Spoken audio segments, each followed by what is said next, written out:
A long time ago, in a galaxy far, far away, a great adventure took place. Talking Bird, a special edition.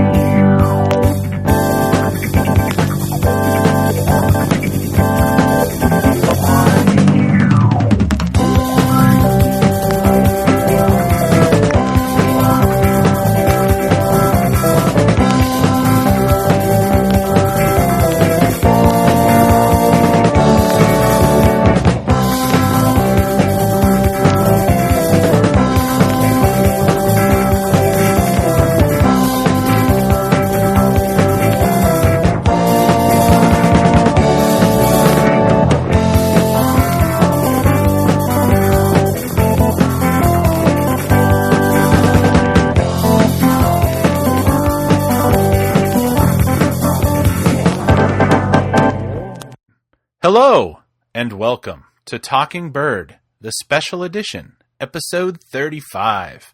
I am your host, Robert Zachary, along with my co-host, John Llewellyn. Hello, John. Hello. What's Hello. up? Not much. We're the Here to talk Star Wars. 35th episode. Well, technically 36th if you count the holiday special. Yeah. But right now, our show, it's got a mortgage. It's married. That's right. It's checking out its...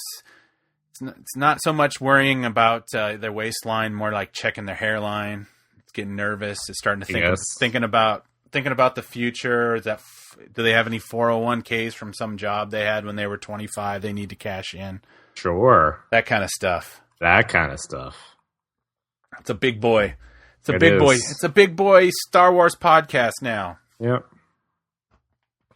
So has responsibilities. It's just being crushed by them. Please take it back. Take me back. Take me back to Star Wars land. Our podcast is apparently Harvey Firestein. Yeah. Oh my God, David, how come I just sent my mother to Atlanta? I can't believe he's not going to be what. No, it's just like, I don't know. It Screw my lawyer. Great pull. Well, I spent all that time looking for an episode of Saturday Night Live, trying to figure out.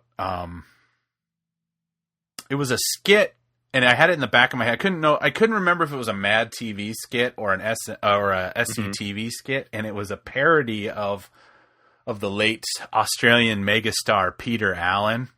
Mm-hmm.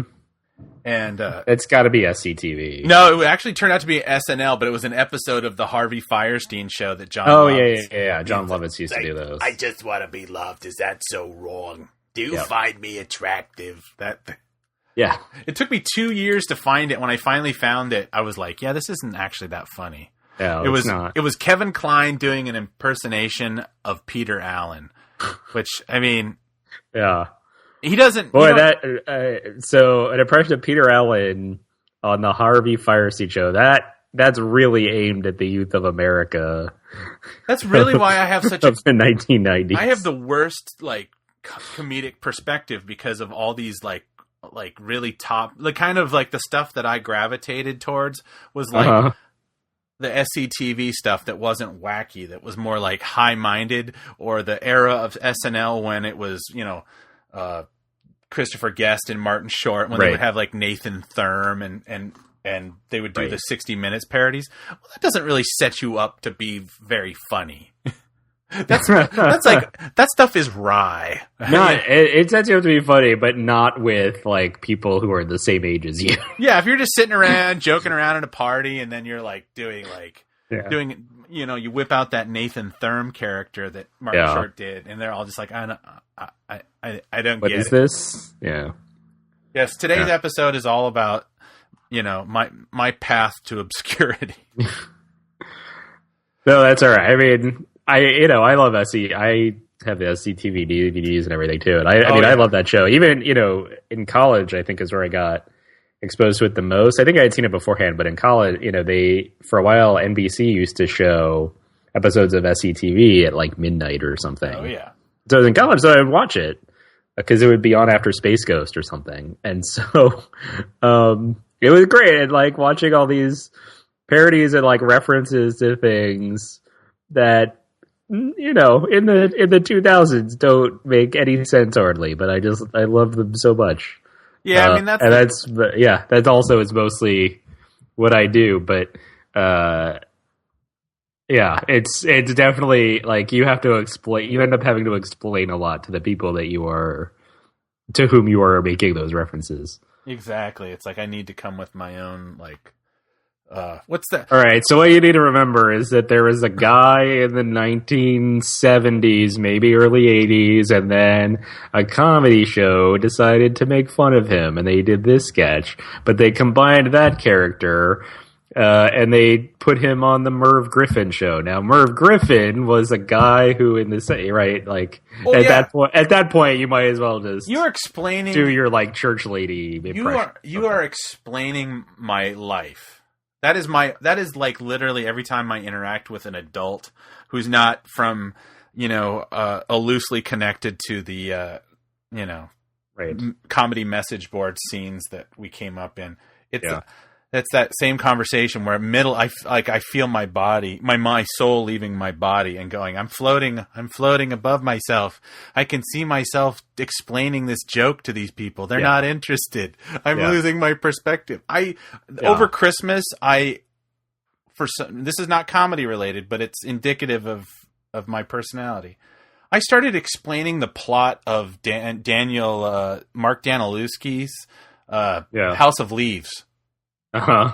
To my cousin who, after I got done, who's older than me, after I got done telling him that, and he kind of goes, huh, and then he kind of walked away. I remember that he specifically made fun of people for reading one time on a camping trip. And I'm like, yeah, there's no reason he read this book. He's not read this book. He doesn't even like books.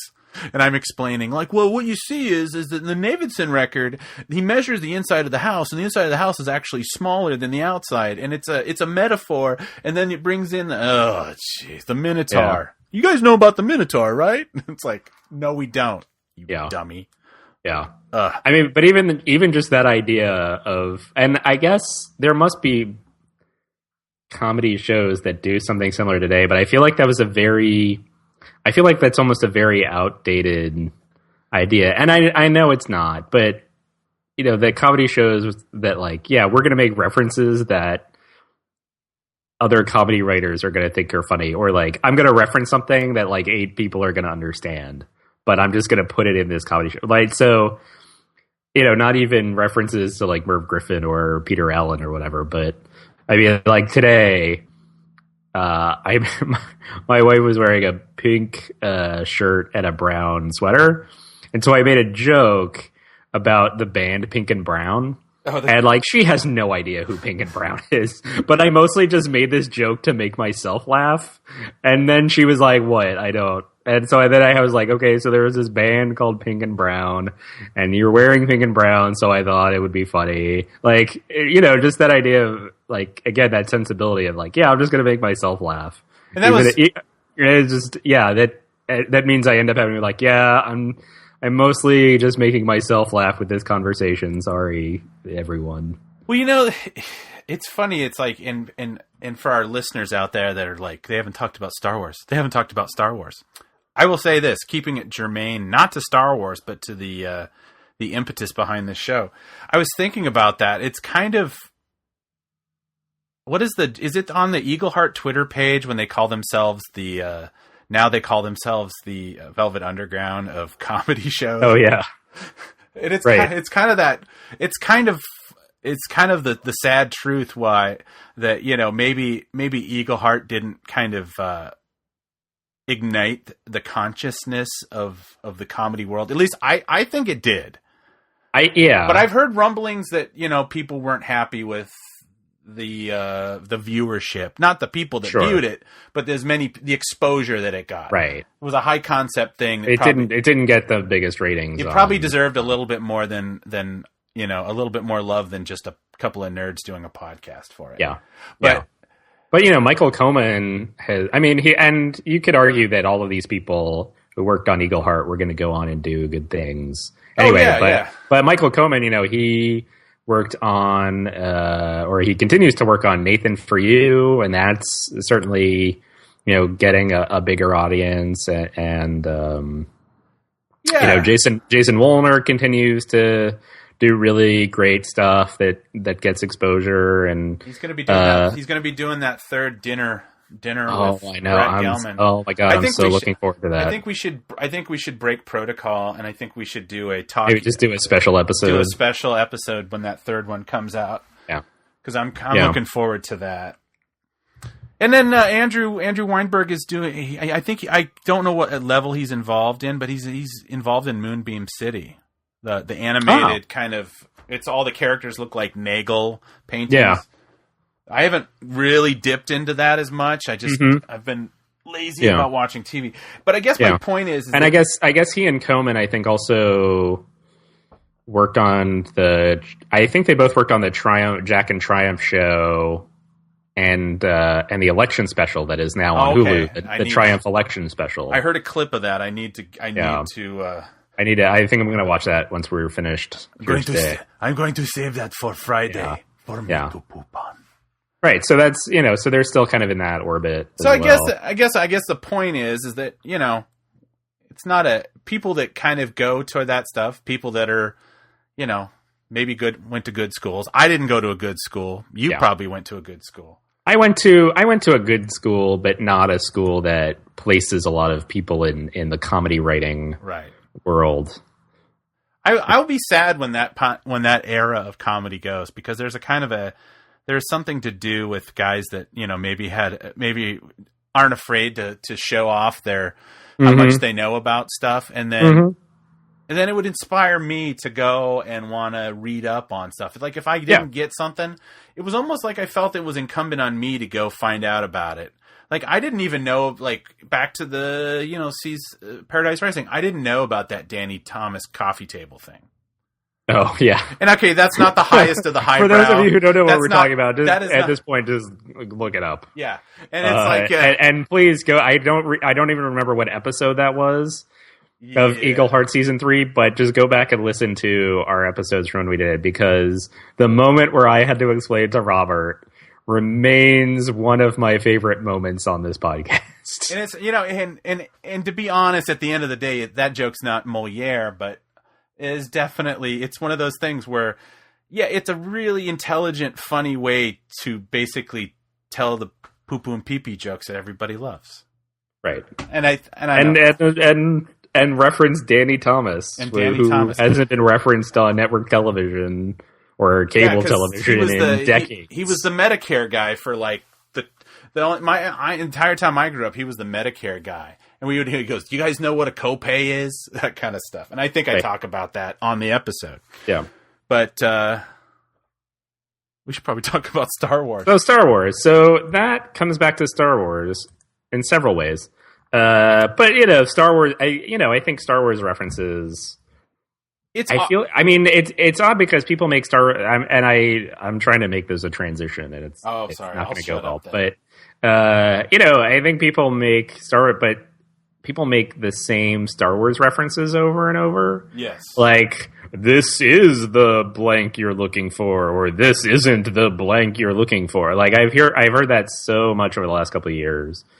And, we've talked about, like, May the Force be with you and all that. But, I think, I don't know. I'm sure there are, like, a ton of Star Wars references that people could make that would sort of go by people at first and then they go, wait a minute, that was a Star Wars, and I'm a little disappointed, frankly, in the Star Wars fan community that we just get the same like 6 things over and over again in terms of like jokes or references. It's like, everyone, we remember, those aren't the toys you're looking for. Okay, I get it. Yeah, it's because it's Star Wars. And the funny thing is that if you want to go against the tide, and this might not be fun for you casual Star Wars fans, you got 3 movies that are, pretty much vilified in cinema. And then almost none of the casual fans actually remember. Yeah. So therefore, if you want to go deep, if you want to be,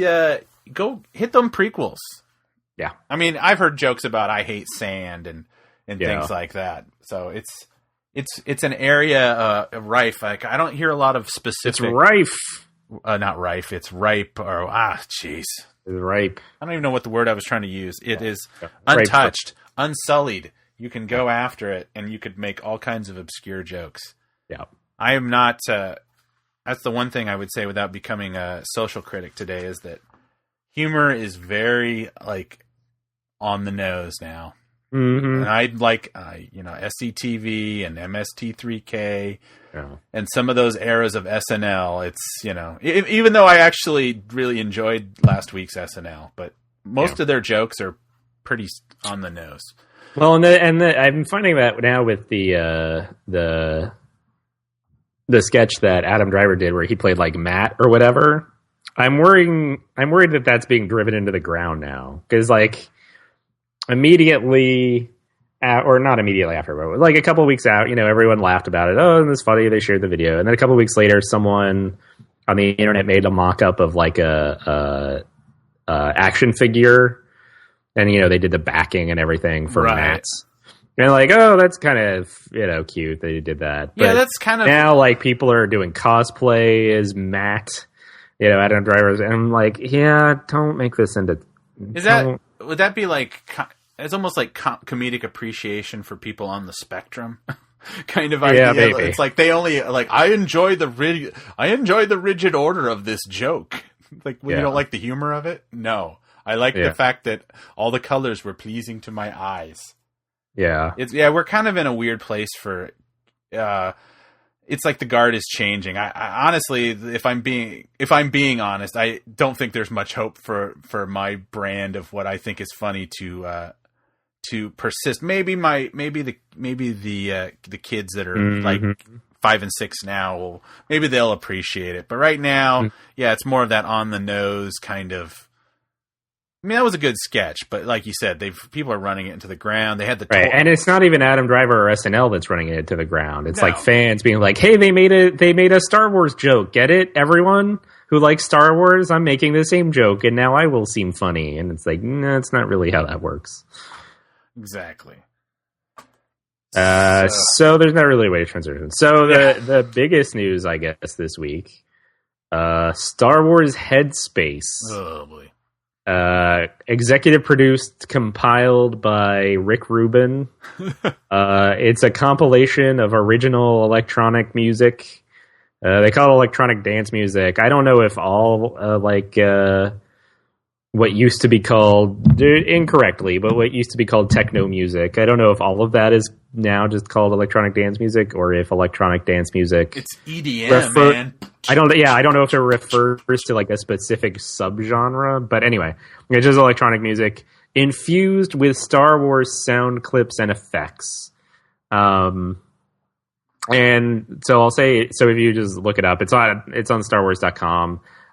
They have 3 tracks that I guess some BBC radio or British radio DJ got exclusives to debut some of these tracks. So there are 14 of them. I've actually heard of 5 of the people doing them, but of course one's Rick Rubin. Royksop is doing one.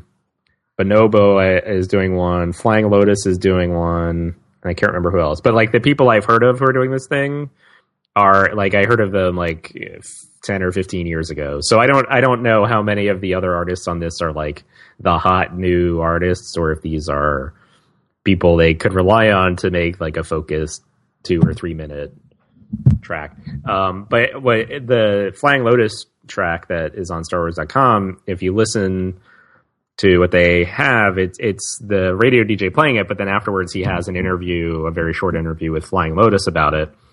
And what Flying Lotus said, and I'm calling him that because I don't remember his real name. Mr. Lotus. Yeah. F Lotus. Flying L. What he says is basically the Star Wars people gave everyone involved, they just gave them access to all of the files, all of the sound files and effects and things. And the one stipulation was that they could not use any of John Williams' music. There's so don't use any of the John Williams stuff, but other than that, go nuts. And so in some cases, like the Flying Lotus track, he uses some of R2-D2's beeps and boops. But he doesn't quite bury it, but he integrates it into the rest of the track pretty well so that it's not like glaringly obvious. But in other tracks, like they put the sample, like the Star Wars sample, like up front and center and repeat it for a while, and then the rest of the track kicks in, and you're like, all right, I get it, it's a Star Wars thing. But even then, it's like that track I'm thinking of. It's the sound of like an alarm. I think maybe the alarm from the Death Star in Return of the Jedi when they have to evacuate, or it's one of those kinds of things. So again, it's not like the most obvious thing, but I think there probably are some tracks that have like dialogue sampled and things like that. So, so what do you think about this whole project, sir? Well, I mean, my first blush is I've been kind of, I don't even know if I said this on Twitter, but somebody asked me about this, and I'm just kind of like, ugh. But I'm not super familiar. I know Royce Kopp, and I've heard of, what's the one we were just talking about? Never mind. Lotus. Flying Lotus. Flying Lotus. I mean, without hearing it, I shouldn't really pass judgment. I mean, I always think of Rick Rubin, and I just think of him like, you know, stringy hair, crazy beard. Oh, wait. Yeah. Oh, wait, that's me.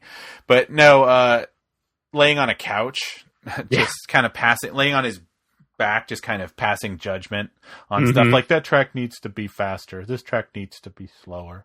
I've got a meeting with my at my Buddhist temple in 15 minutes, so let's wrap this up. You know, that kind of him mixing up some kind of Straccianella micro greens drink and like you know, I mean, I like the idea. You know, for some reason I've never been a huge fan of compilation albums. Like whenever they do, like, you know, they did a Game of Thrones one that they were giving away on iTunes, and it was like metal groups, half metal bands and half hip hop groups, and it's just, I don't know what it is about that kind of inspiration. It's like I don't really, you know, usually when Star Wars shows up in pop music or popular music, or I like that it's more kind of obscure. Like, you know, when DJ Shadow used to sample stuff off of Story of Star Wars records and things like that. Maybe, and I don't know, maybe. I mean, although that being said, it's like I liked that, you know, when Grimes did that, the Geety Prime Dune inspired. Yeah, her first album was inspired. I mean, everything she does is inspired, but that one was directly referencing Dune. But she did it without samples of Dune. No, it was inspired by it. It wasn't directly like quoting Dune. And I would almost be kind of more interested in hearing that kind of thing, or somebody, you know, even alternate soundtracks. Like, hey, this is some, you know, this is a 2-hour mixtape, or this is a 15-minute mixtape I did where I rescore the you know, the Walker battle, or I rescore, you know, Duel of the Fates, the Qui-Gon and Obi-Wan versus Darth Maul, that kind of like literal inspiration, rather than this kind of, oh, let's throw some samples in there and kind of put a Star Wars spin on it. I mean, like I said, I haven't heard it. I might completely like hear it and go, actually, it's really good. I know that not soon after Daft Punk's Tron soundtrack came out, they did some kind of remix album that Daft Punk wasn't involved in. And I never heard that either. So, yeah. I mean, yeah, on the one hand, I was thinking back when the soundtrack came out, I was thinking back to, you know, when you had the disco Star Wars album that came out in the 70s, I was like, like, that never happened again, because the 80s wasn't the right time for it. But I was like, oh, maybe now, like, I would be curious to see if they do something like that today. But so this is sort of that, but it's not quite that. And I think doing, you know, whatever the contemporary electro pop, you know, turn up music version of the Star Wars, the Force Awakens soundtrack, I think would probably be pretty bad. Maybe not, but you never know. But yeah, I mean, on the other hand, like you were saying, having an alternate soundtrack, at least in Austin, there's been a big thing over the last couple of years of, bands providing live soundtracks to different films and, essentially writing their own soundtracks. And I don't know if this is what inspired it or if this was, if it inspired it, it took a while, but, a band called,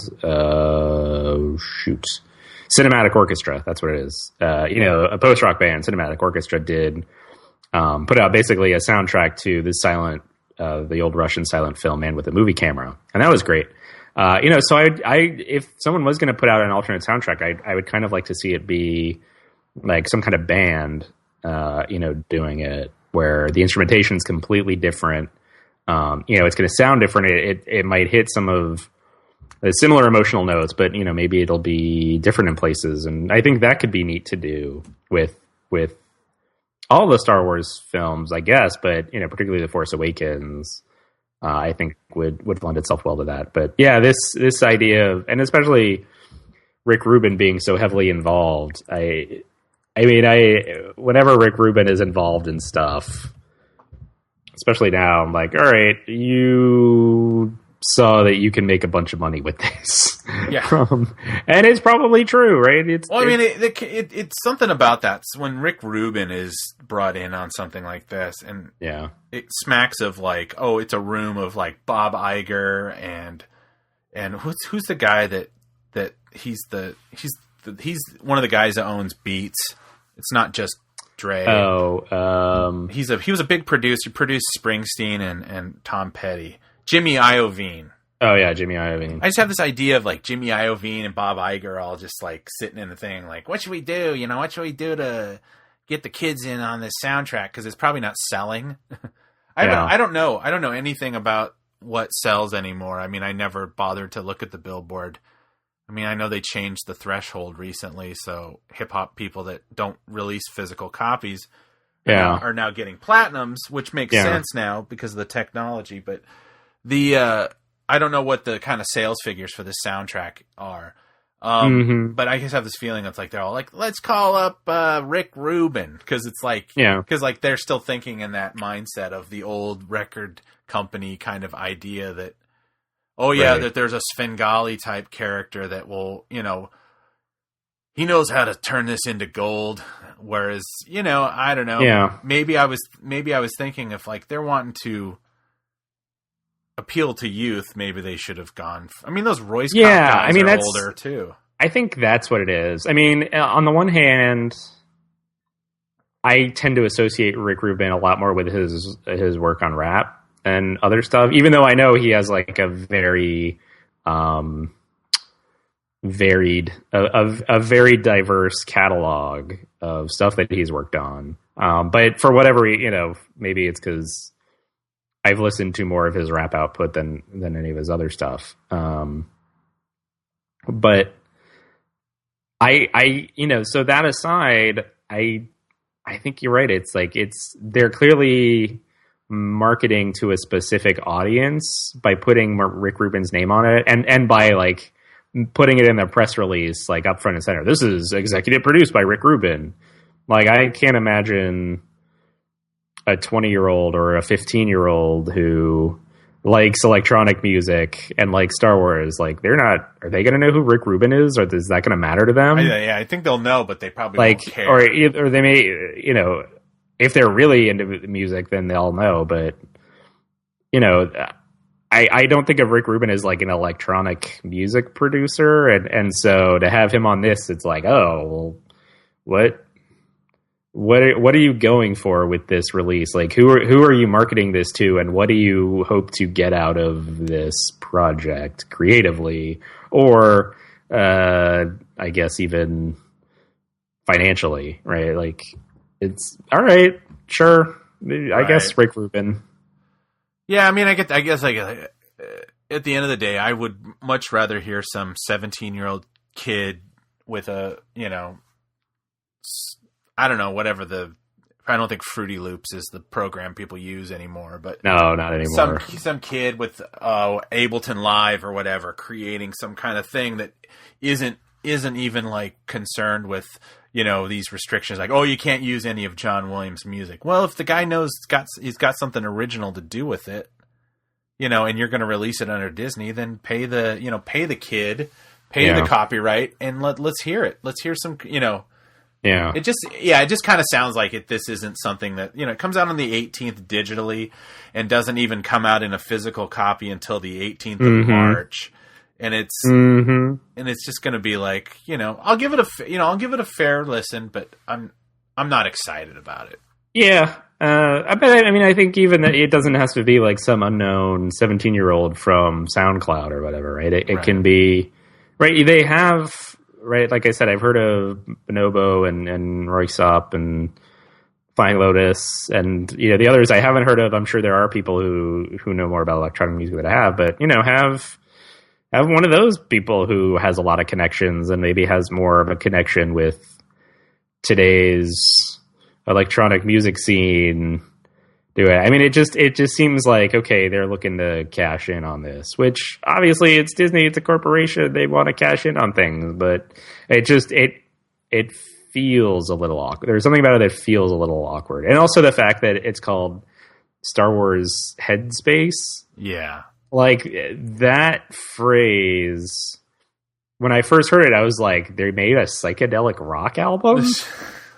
Right? Like, they got the surviving members of Hawkwind together and to play music from the Star Wars films. Like, that's what something called Star Wars Headspace exactly would imply to me anyway. And so I was like, oh, that's what they're calling it? And it's an electronic music compilation executive produced by Rick Rubin. That's okay, sure. Yeah, I just have this vision that somewhere there was a whiteboard with, you know, Star Wars Chill Mix Volume 1 crossed out right next to this, and it's like, oh, I mean, like I said, I'm probably the last person to be able to know anything about EDM or where it is right now. I kind of, you know, I'm kind of more of a krautrock guy myself, but you know, it's kind of like, well, even if I kind of think it has a corporate stink to it, it's probably a lot worse than even I. Of course, we are the ad busters of Star Wars podcast. Exactly. So you know, we are the punkest Star Wars podcast out there. Oh yeah, absolutely. We're the we should call it the Star Wars podcast for people who aren't sure if they like Star Wars. Yeah, that's not a bad idea. Right, so Star Wars Headspace. At your local retailer. Yeah. Or not. At your local retailer, David. Check your local How come you didn't pick up my store, I guess. How come you didn't pick up my Star Wars Headspace? You know I'm going to the Hamptons this weekend. Oh man, my throat kills every time I do that. The idea of See, they killed him off. They killed off Harvey Firestein in the first ID. No, it's just I will always enjoy Harvey Firestein. I want him to come both out of the real one and also impressions of Harvey. I just want him coming out of the rubble and going, "Oh my god, I almost died." Yeah, I know. In this episode or in the sequel, we need to find out what happened to his mother. Like, exactly, we need to go to Atlanta. Did Atlanta get destroyed? And it's just Harvey Firestein in drag playing his mother. Oh, man. With the beard. Yeah. No, sure. All right. So, episode 8 news, I guess. Yes. Ryan Johnson. Anyway, so, if you can't tell, there's not a lot that happened this week. But yeah, so Ryan Johnson, what were you going to say? Oh, I'm just saying, Ryan Johnson working hard. He's they're still tweeting they're still a little bit. Episode 8ing. He's very, you know, you can, he's reachable on Twitter. Is I think we should have Ryan Johnson on the show. We can talk about that stuff because hey, what do you think about that Star Wars Headspace? Yeah. He might. Who knows? He might have an opinion. Isn't he like a folk singer in his spare time? I read something like that. Him and his brothers have like a Kingston Trio type group. I swear to God. I read that. I'm sorry. Like, I wish I for was those like of that. you out there who enjoy the Kingston Trio. But... I am sorry for people who enjoy a concise Star Wars podcast because I'm going off the thing. Don't you wish you had something that was like people go, I didn't know you could do that. It was completely different than, it's like, what everyone's picture. I'm in international banking and I play the fretless bass. That kind of vibe. Right. A Renaissance man or woman. Yeah. You can be a Renaissance woman. Yeah. Sure. Anyway, episode 8. So episode 8. So we've already heard, we've got confirmation, 9 Numb will return. That's right. They needed that on the end of the crawl. 9 Numb will return in Star Wars. I think I made the same joke like a couple Keep it numb. Something else. Keep it numb. Yeah. Still so no 9 Numb Lobot. will be back. So let's talk about. I actually do want to talk about 9 Numb a little bit. All right. In episode 7, because there's something that I think I wouldn't say it's bothered me because it's a science fiction franchise and therefore it's not that important. But right, so 9 Numb, we first meet 9 Numb in Return of the Jedi. He is Lando Calrissian's co-pilot. Yeah. I can't even say your name, but I'm just going to call you 9. Yeah. Then nothing, right? No 9 Numb for a very long time. And then now, in this new canon era, we get 9 Numb popping up in the different comics. He's like a smuggler, I think. He has his own freighter. He helps out Princess Leia a lot. He's just kind of around helping the good guys. I think he might pop up in Is it Aftermath? What's the one? No, Battlefront. The Battlefront. Well, then Twilight Company. They had that book with Princess Leia too. Right. So he shows up in the comic. You're right. Yeah, that's right. In the young adult or I didn't read it. Children's book. Baby Star Wars book. The Star Wars : Journey to the Force Awakens : tie-in. Yeah. So then he shows up in Twilight Company. So then in episode 7, he's just an X-wing pilot. Like he's just one of the crew. So is it that they just needed the best pilots they could find? He was on hand, and so they he agreed to do it. He's just a good guy, or the equivalent of saying guy for a male Sullustan. Basically, like, why isn't he up there in the war room with Akbar and Leia? Like, why? Like, he's older, I would expect. He's at least Leia's age, right? Right. The same amount of time has passed, at least, since Return of the Jedi for him as it did for Leia. So why is he still just an X-wing pilot? Like, why hasn't he moved up in the ranks? Why isn't he in the higher station within the Resistance? That's what has been vexing me since I first saw The Force Awakens. I was like, why? Why is this all 9 Numb is doing? Why doesn't he have a higher position? Why doesn't he have a bigger role? I want more 9 Numb. I want him walking around and talking and planning and having his input, not just like, oh, I'm flying an X-wing. You see me for 30 seconds. Like, well, I want him to play a bigger role in the Resistance, because it seems like he had a big role. He had a bigger role in the Rebellion than we just saw in Return of the Jedi. But it seems like they've scaled his back his role in the movies. So I don't know what's going on here. Well, I got 2 words for you. Yeah. Sex scandal. No. He got demoted. Whatever the Sullustan version of Tailhook. He was playing, his flipper hand. Couldn't keep his flipper hands to himself. Oh. And he got demoted. But they still needed him, so it's kind of like the Navy. It's like the tailhook thing for the Navy. But, no, in actuality, if I'm looking at it, having seen it the 4th time, the one thing that I kind of realized about the Resistance is it's incredibly small.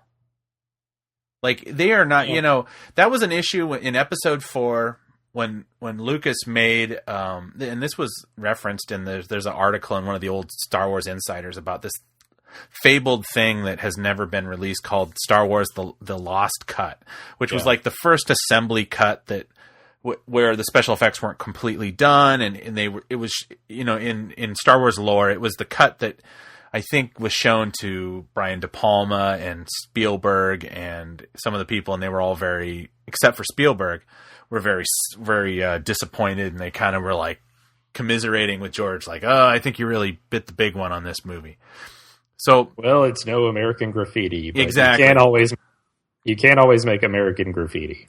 Yeah. So my point was that one of the things that they did is they, in order to kind of stretch their movie dollar, they actually shrunk the size of the Rebel pilots. It used to be like there was a wide shot with like literally 30, 40, 50 people in the room. Yeah. And they realized there's no way we're going to be able to make 40 or 50 of these X-Wings. So what they did is they actually reduced the size of the fighting force down to like maybe 10, 15 guys. Right. And that way it was like they had enough to be your proverbial on-screen cannon fodder. There was enough people to, like those for you to root for, to help out Luke. And then there was enough to survive at the end to be like, well, if this is popular, we can do it again. And I think that maybe not for the same reasons that when they put together the Force Awakens crew, and I heard somebody on another podcast kind of say that people have complained about that maybe that the battle on Starkiller Base was a little underwhelming compared to some other Star Wars battles, and this person's opinion was that was by design.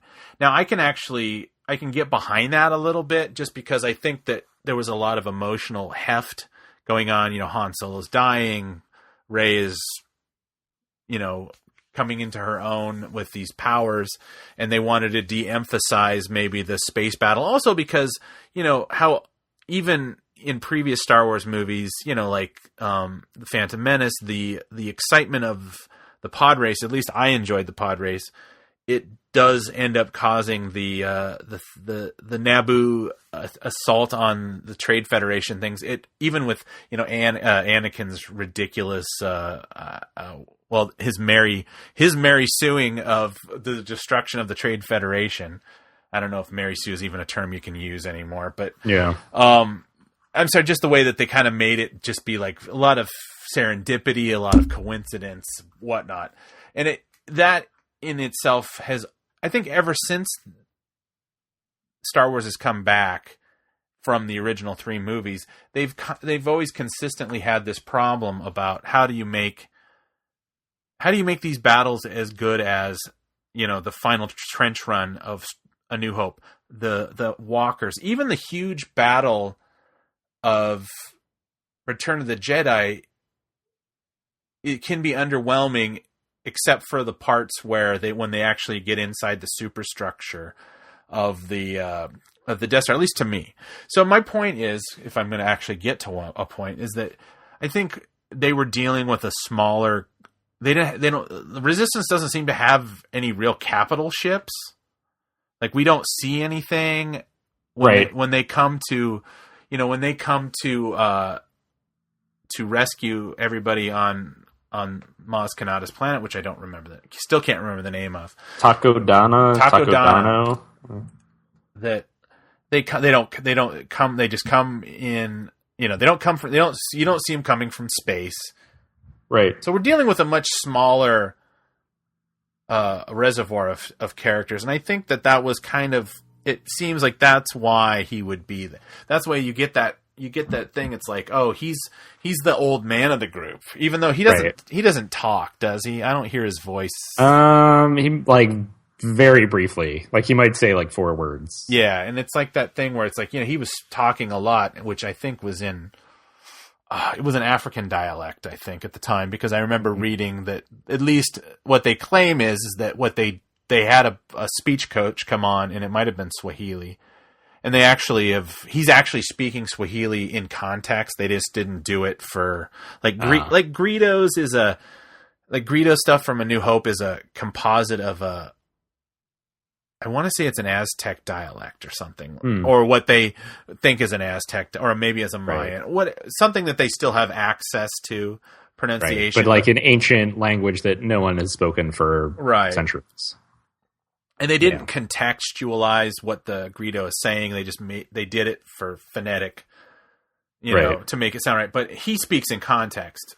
So and that has nothing to do with my point, but I don't know what the the real behind the scenes, or it does. You're right. It does kind of like, why isn't he going? Well, we need to go into this thing, and it actually would have been nice to have him, because one of the big things about Star Wars has lost over the years is those and I don't know what the name of the font is, but that great on-screen white block font of when they translate what aliens are saying, and that, which, is all over the Greedo Han Solo thing. And I think it drops out again in Empire, and it comes back in Jedi.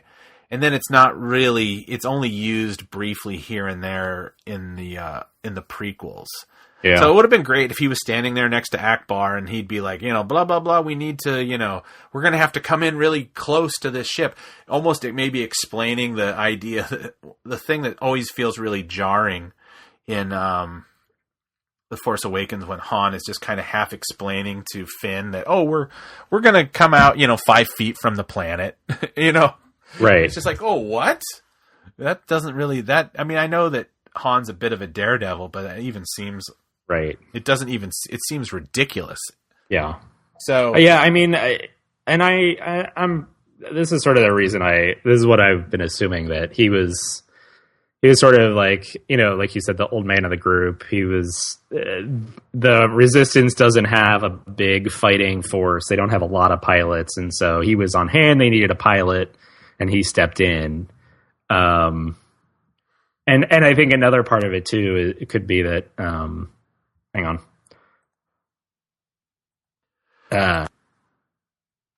Sorry.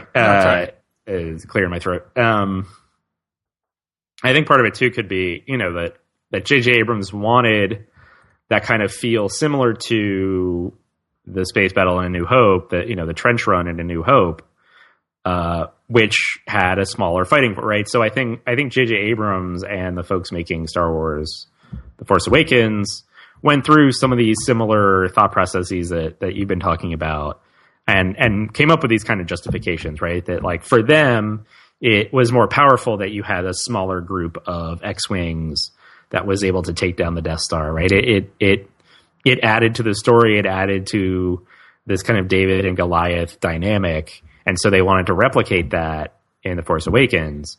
But at the same time, right, this isn't just an instance of George Lucas kind of changing his story over time, right? Like, he really did always want there to be more X-Wings at the Death Star in A New Hope. And so when he added them in the special edition, it wasn't just like, well, I can do this. Like, no, that is something that he actually did always want to do. Right. But how everyone, but particularly J.J. Abrams, like, perceived that first movie differed from what Lucas wanted. And so it's that perception that carried forward and influenced then how this movie was made. Yeah, it's just that, and I think it's another piece of evidence that a lot of the thought processes behind the construction of Force Awakens is, I'm starting to get the feeling that they literally sat out and put A New Hope on a grid and, like, mapped out everything about it, and then decided from there, what can we change and still get, because they're basically trying to get a result. Like, they want to predict their result, and the result is we want to make $1 billion. We want to make $1 billion or $2 billion. We know what point B is, right? Point B is we make a ton of money. We make a movie that satisfies people, that makes them feel good about seeing a Star Wars movie, right? So then, how do we track back to point A? What's the path we need to take to get there? Yeah, and I think there's always great risk when a person does that. It's like, in times, like when a person is learning art and stuff like that, there's usually a person that's like, if I want to learn how to play the guitar, I want to learn how to sing. Like, there's always a person that kind of inspired you maybe to do that. So that'll be the first person that you try to emulate. And one way of doing that is literally going and, like, what kind of guitar did they use? What kind of strings? What kind of pick did they what kind of amp? And how did they hold the pick? And it's like that, or you kind of try to deconstruct a writer's style, and it's so it's almost like this kind of funny thing where we got really excited about them basically deconstructing something into its base parts and then reconstructing it using similar stuff. And I don't think there's any shame in that, because George Lucas has decided not to be involved in this anymore, and there's really no, at least for setting the tone for this new trilogy, it makes sense that they would try to go back, because even when Lucas decided not to go back and go, Lucas in 1998 or whatever didn't say, I need to figure out why that first movie did so well, and I'm gonna make the Phantom Menace very much like the first Star Wars thematically, so people will, I can provide this information to them in a pleasing manner, in a way I know that they will like it because I've already done it before. He was just like, I just want to tell my story. So if I have to talk about, if I don't, if I'm gonna have there be kids in this movie when there's never been a kid in a Star Wars movie before, and a comedic characters, and it's like we've never had Harold Lloyd in Star Wars before. Exactly. Let's put Harold Lloyd right, and part of that, I think, when he was making the prequels, I think too, it's funny that it's funny that I'm eventually going to start my thought, but right, we've heard a lot about Episode 7, and like Star Wars is finally in the China market, and Star Wars is going to be shown in theaters in China, and how are the Chinese viewers going to react to it? How's the Chinese government going to react to it? I can't remember which interview it was that I heard George Lucas talking about this, but he was talking about the prequels, and people were talking about how the prequels were incoherent because you run from the Jar Jar Binks kind of Harold Lloyd style physical comedy, but done poorly. That was my editorial, but that kind of style comedy to the final showdown, to the battle in Naboo, and then you have a love story, and you have a detective story, and you have this, and you have that. You have all these ideas fighting for space, and it ends up incoherent. But George Lucas would compare them to kind of a lot of Chinese big action movies or big Chinese blockbusters, where he was like, look, audiences in China, that they love those kinds of movies. That's what they want. They want everything. They want every kind of movie in their movie. And that's sort of what he was at least going for. That may not have been the original inspiration, but I think that was sort of one of the guiding ideas. And so, he was trying to he was trying to have every kind of movie within the context of one movie. And I think now that you have different people in charge, and again, it's this idea that like, no, okay, the audience is kind of defining what a Star Wars movie is, right? And now you have J.J. Abrams and you have Kathleen Kennedy in particular defining what a Star Wars movie is, which is why I think it's interesting to think about these anthology films. And I mean, I think the idea that they're all going to be like genre films, and that they're going to be, ways to explore different contexts and different styles, but within the Star Wars universe, I think that might be a little overblown. Or at least, if they're going to be genre films, I think the number of genres that they are going to explore is going to be more limited than some people might expect. But it's sort of a way to dip a toe back in that pool, or move back in that direction a little bit of like, all right, well, look, we're the movies with the episode numbers, that's going to set out like, this is we're planting our flag. This is what Star Wars movies, this is what everyone wants from Star Wars movie. This is what everyone expects a Star Wars movie to be. And so then take these other anthology films that you can sort of break off on their own and say like, all right, well, we're going to push that a little bit, slightly more in this direction. We're going to push it slightly more in this other direction.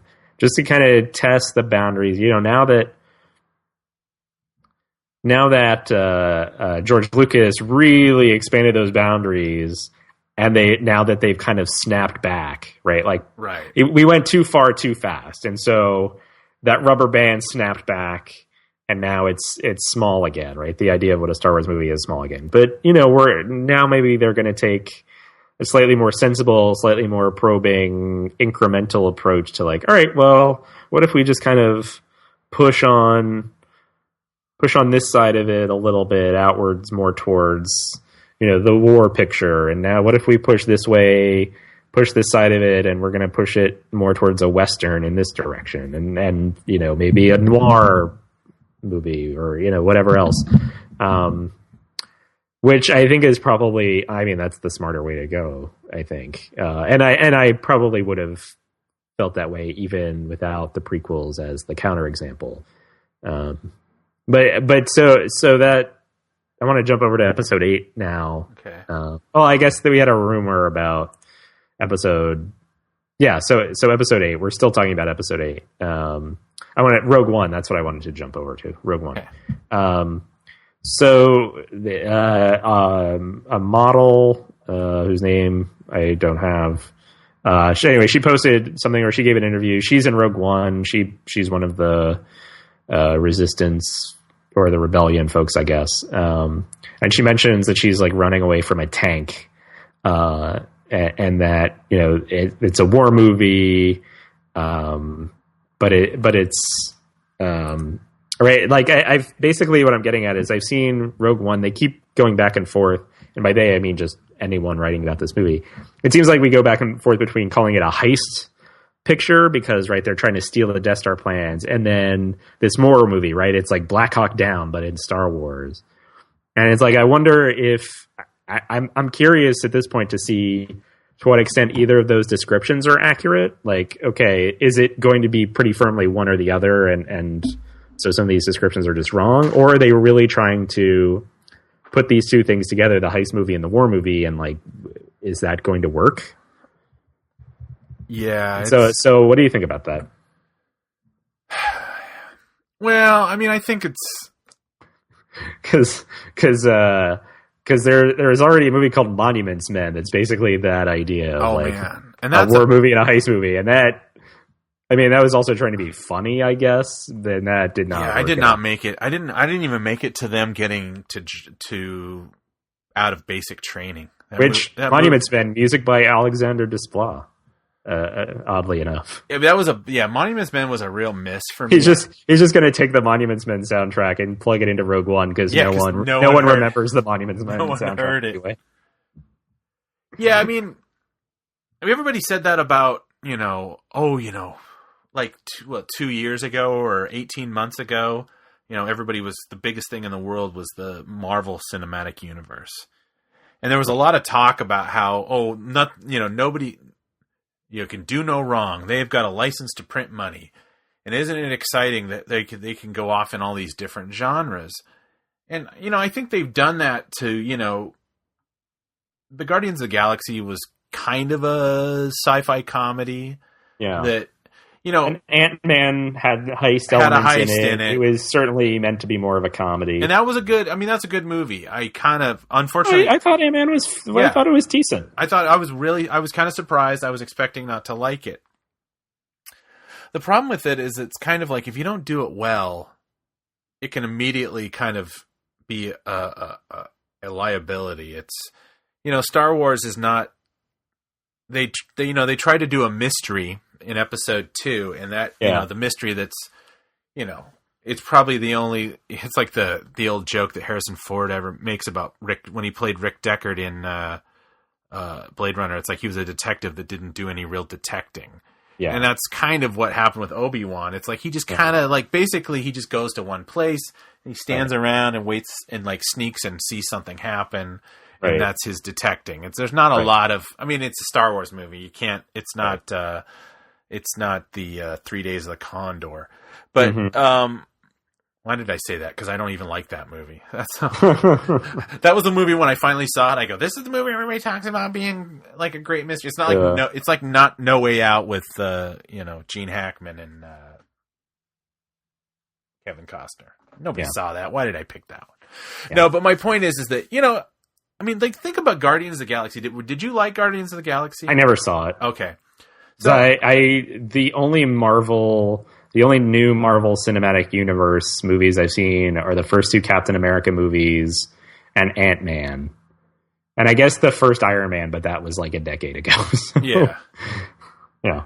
I mean, so no, I haven't seen Guardians. Yeah, I mean, unfortunately, they're not streaming anywhere cheap for free or anything. Otherwise, I suggest you go back, and it would actually maybe give you a little bit of an idea of where I think they're going. And Guardians of the Galaxy was great when it came out because it out Star Wars, any Star Wars that had been around for 15 years. Mm-hmm. But the problem is that The Force Awakens came out and basically, in my opinion, kind of wiped the floor with Guardians of the Galaxy.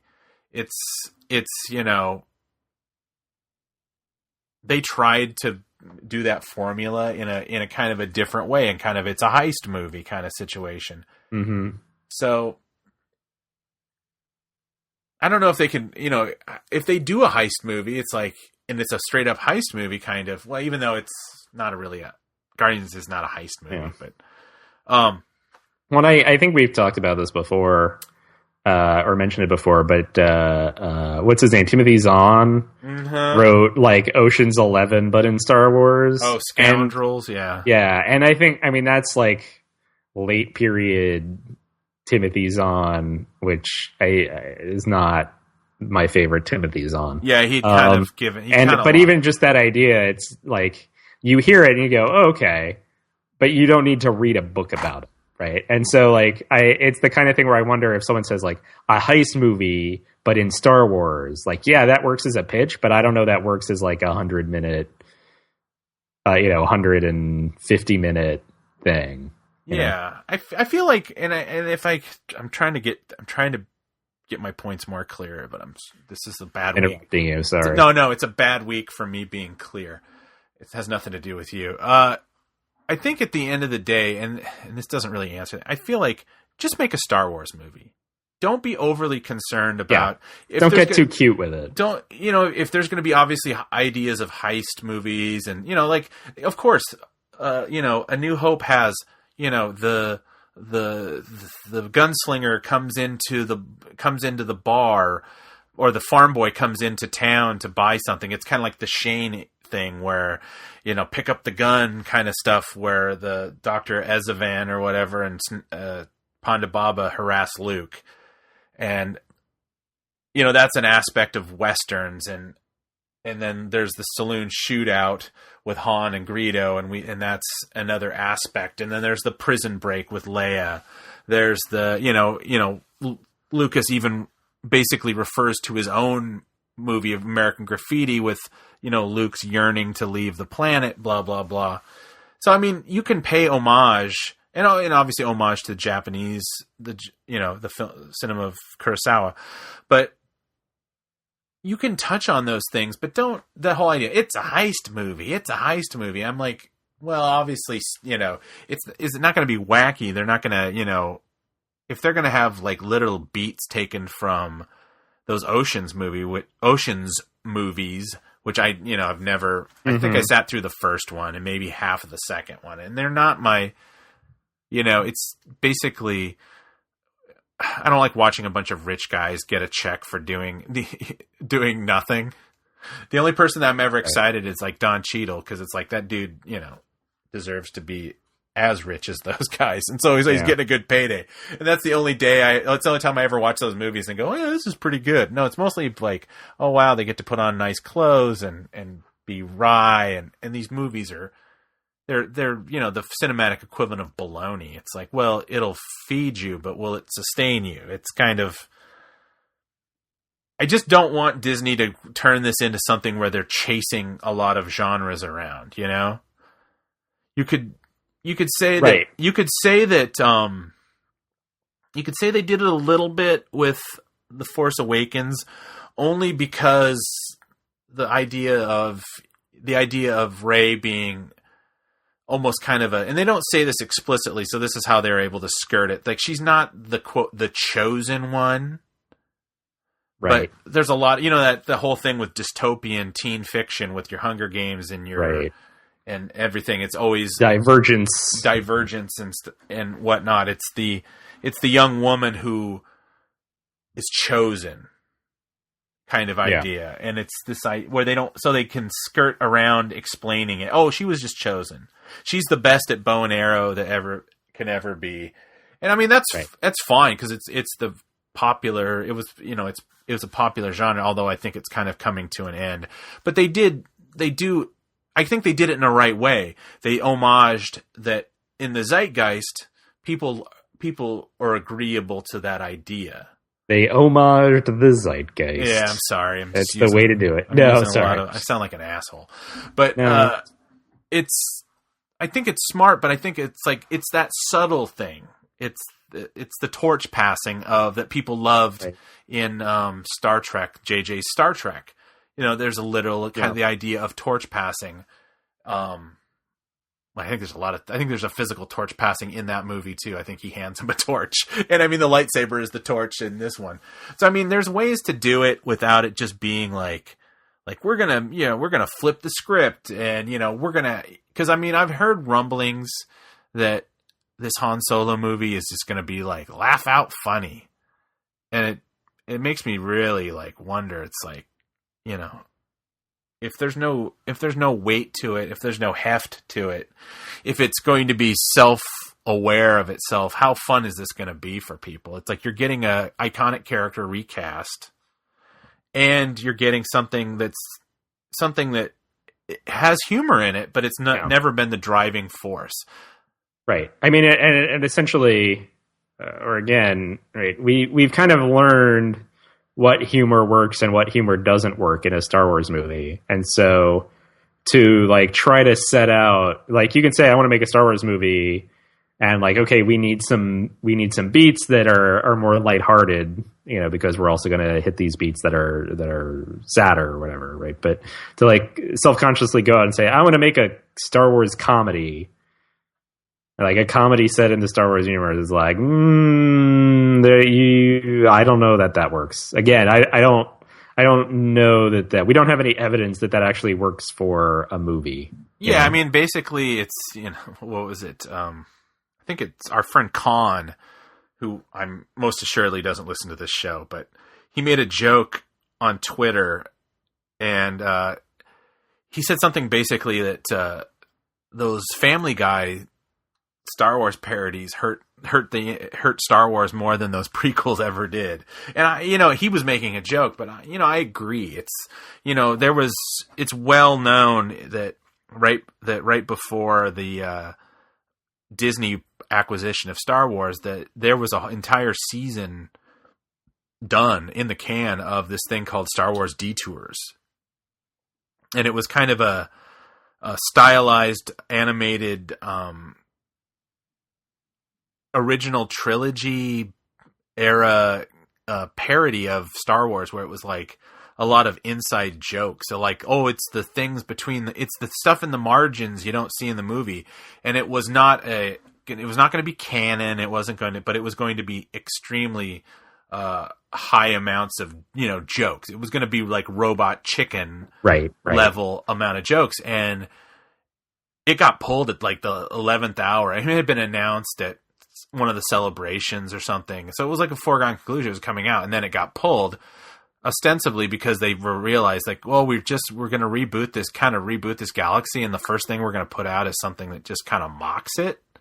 Like, that's probably not prudent. And it's been sitting in a can ever since. Right. And I think that's smart. You don't want to get it to the point where you're trivializing it, because at a certain point, it's kind of like if you think about it too much, then you start to realize, hey, wait a second, this is all kind of a goof, and then you ruin the magic of it. And and when they're going to have so many of these anthology movies. I think that invariably it's going to be there's obviously going to be eventually there will be one they're going to make a movie that's going to be a complete turkey. Now, some people would say, okay, well, that's the prequels, but this new batch, like, it's not all going to be great. Yeah, honestly, everyone needs to just prepare themselves for that now. Yeah, you can prepare yourself for something that you're going to be like, you're going to actually go, well, the Phantom Menace never did that, Mm-hmm. And I'm not going to sit here and go, oh, those movies are beyond reproach. But honestly, it could get a lot worse because, when you're out there trying to chase demographics and whatnot, and you think that you like, a lot of, and I don't know where they get their information. I mean, I'd love to know how much of their stuff, their ideas are instigated by the kind of that fan space of, cause Twitter now you can just get on there and you kind of already have an idea of how people feel about it. Yeah. And how much of that influences people. Now, I know it didn't influence George Lucas at all, but, right. We're dealing in this idea where they're committing hundreds of millions of dollars, and then they're like, maybe we should go out there and take a temperature. Yeah. Yeah, I mean, right. And again, Bob Iger is saying, well, we're just going to keep making these until people stop watching them. Like, they probably don't want a scenario where it's good, and then suddenly there's just a complete bomb, right? Right. That makes people stop coming. Like, I think he had the idea that, like, it would taper off and that at some point they would just decide. But, having just one come out and it completely bombs and everyone just decides, you know what, we've had enough. Like, that's less than optimal, I think, for what they want to do. So speaking of expectations, okay, for future movies and what they should do with them, Ewan McGregor is rumored to be appearing in Episode 8 as Obi-Wan Kenobi's Force Ghost.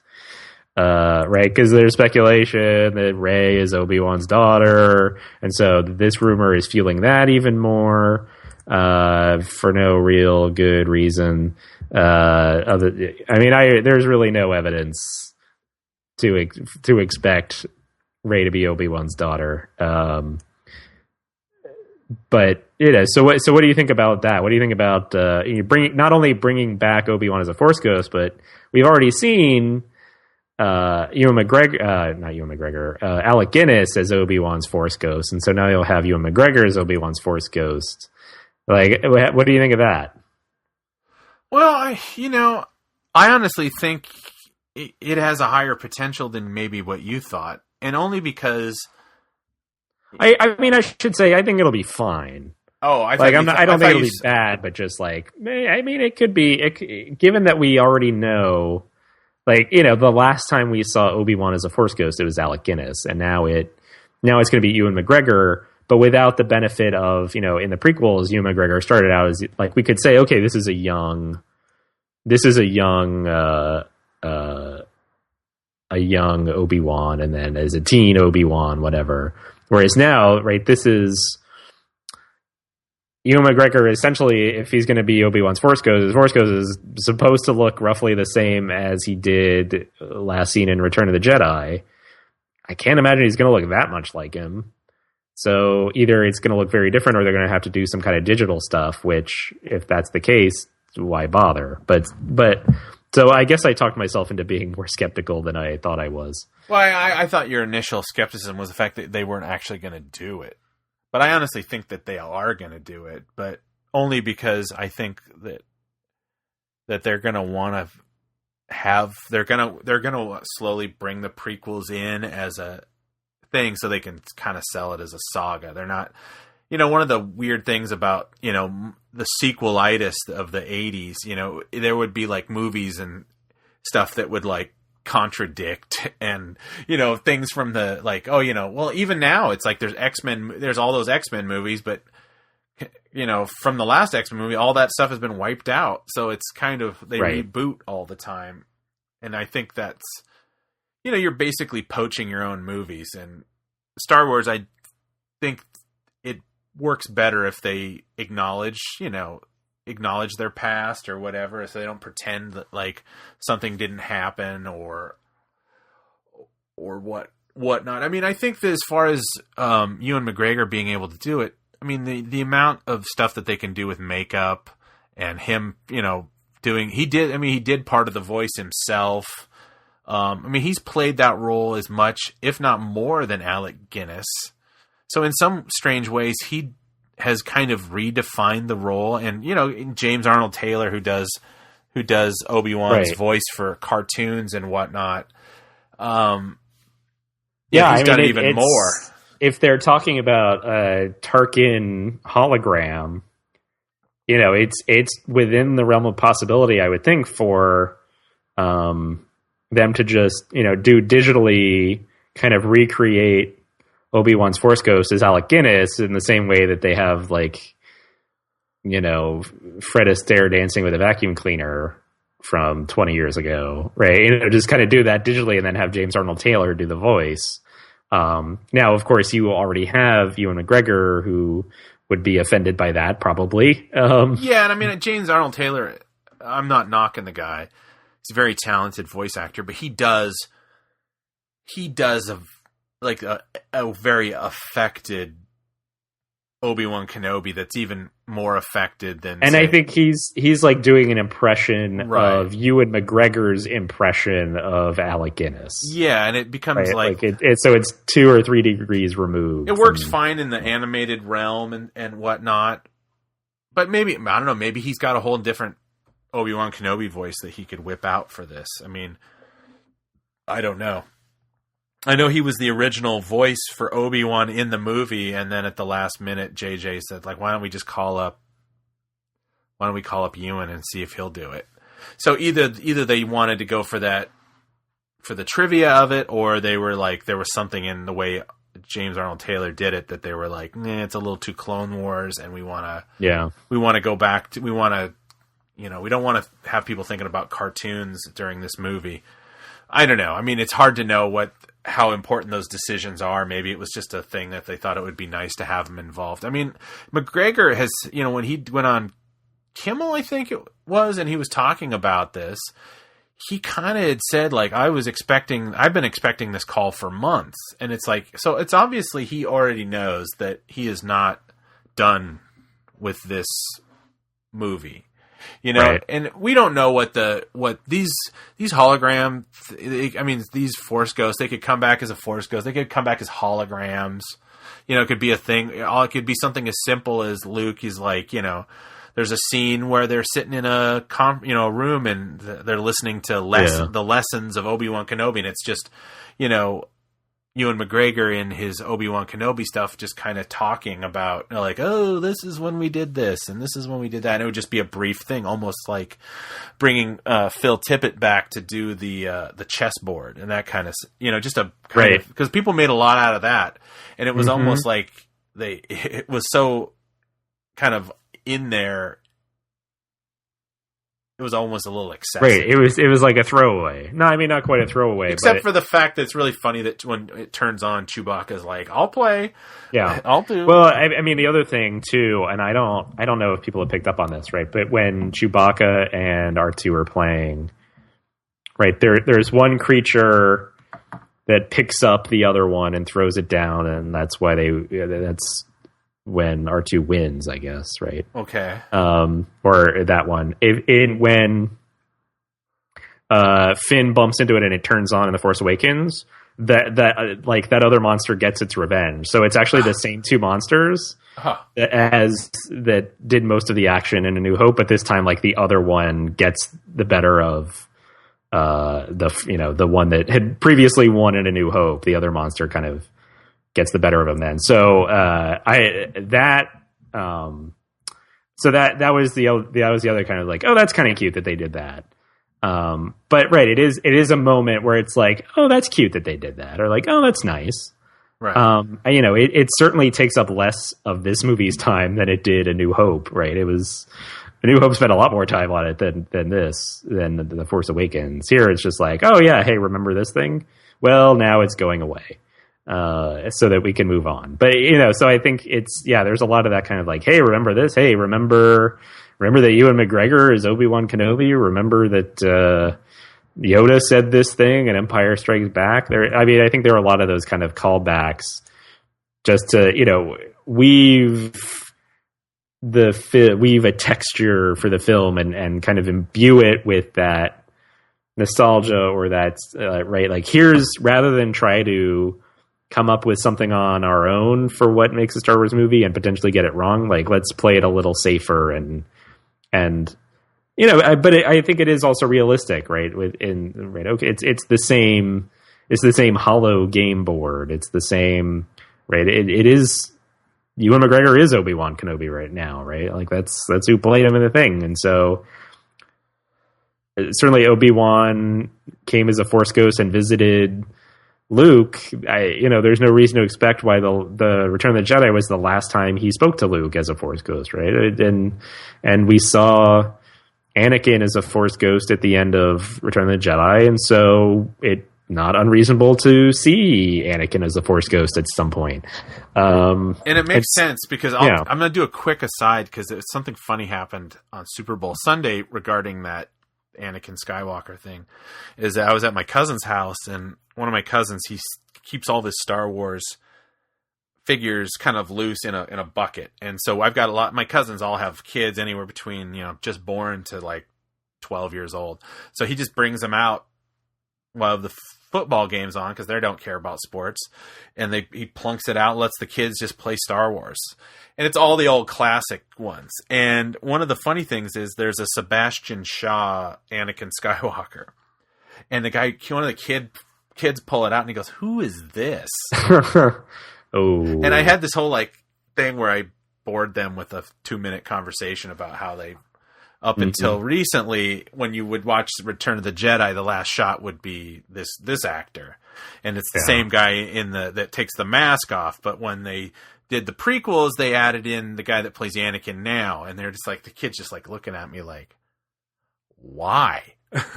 Yeah. I was like, well, that's Star Wars for you. So it's like eventually that, the whole idea that, Sebastian Shaw was even in that is going to be gone because they'll never release that version as like the prestige version that you buy. Eventually they might have the unaltered ones as a kind of a boutique item or a collector's only kind of thing. Yeah. So it's kind of, the idea that like these ghosts are around and they can interact. And also there was a whole subplot from the original story idea for Return of the Jedi involved a lot of, it involved a much larger confrontation between the Emperor and Luke and Vader that actually involved the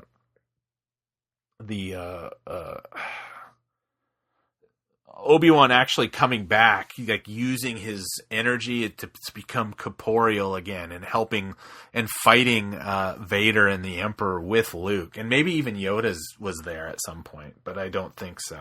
So I almost think it's like, in the grand tradition of the fact that everything seems to get reused in the Star Wars galaxy, that maybe they might be kicking around some ideas of maybe the idea of these ghosts coming back and actually interacting. And I don't know what I think about that yet. I got it. How's this for a pitch? Okay. We got Anakin and Yoda and Obi-Wan as Force ghosts, but they're the Three Stooges. It's got legs. It's got legs. I'm gonna greenlight it. I'm gonna kick it up the ladder. I just love the idea. So like Anakin would be Larry with the huge forehead. So who would be Curly and who would be Mo? It'd be like Yoda would be Curly, and I think Yoda would have to be Mo, wouldn't he? Like the kind of lead, like ostensibly the leader. Yeah, he's like, "Over there, wise guy you are. Come over here. Let me show you something." Yeah. I mean, Anakin would almost have to be Curly, wouldn't he? Oh, because certainly not Obi-Wan's going to be. No, Obi-Wan's not Curly. Oh man, now you got me confused. I don't know how we're going to plot this. Well, let's just make it all CGI. Yeah, that'd be so funny. Like Hayden Christensen's like, "Oh man, I put on 30 pounds of muscle. I haven't had a carb since New Year's Eve 2000." 15. It's like, Yeah. I've been away from it's like, what am I doing? So what you do is you take your fingers and you go right towards Obi-Wan, and then he like blocks you and hits you on the head with a hammer.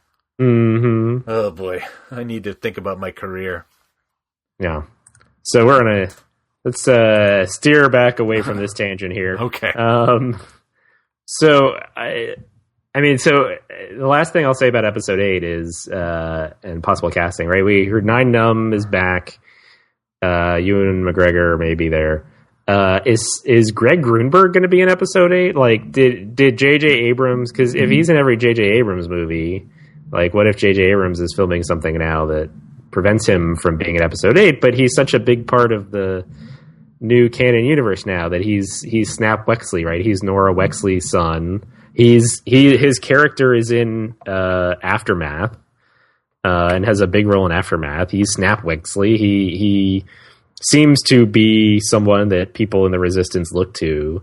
Did J.J. Abrams like consign the future Star Wars directors to like, hey, you have to put my friend in your movies now?